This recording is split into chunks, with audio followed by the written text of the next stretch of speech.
Ванчо Михајловистите од Битола клекнаа на колена пред споменикот на бугарските војници во Цапари, каде заедно со високата делегација од Бугарија, предводена од потпредседателката Илијана Јотова, го чествуваа верскиот празник за Душница.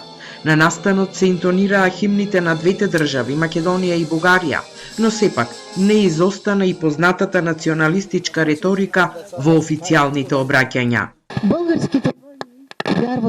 Бугарските војници веруваа во ослободувањето на сите бугари, во обединувањето на Бугарија, во обединувањето на сите нас. Затоа е нашата почит кон нив.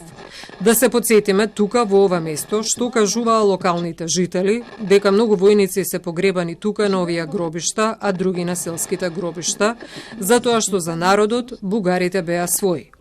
Нема поголема вистина од тоа.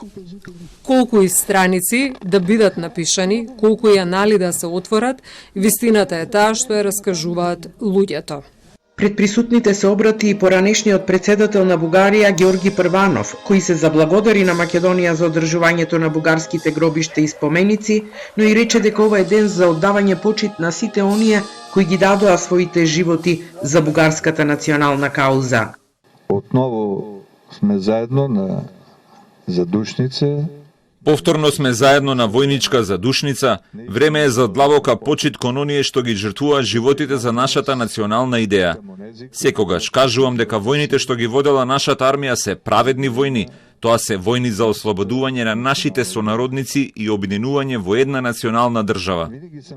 На чествувањето на бугарските воени гробишта во Цапари, каде се погребани 214 бугарски војници кои загинаа на битката на Пелистер во Првата светска војна, покрај официјалната бугарска делегација и членовите на Сдруженијето Ванчо Михајлов од Битола, присуствуваа воени аташеа од неколку држави како и други гости. Покрај положените венци, некои на споменикот оставија врамени фотографии на 4 војводи и фотографија на Тодор Александров. На чествувањето на бугарските воени гробишта немаше жители од битолското село Цапари.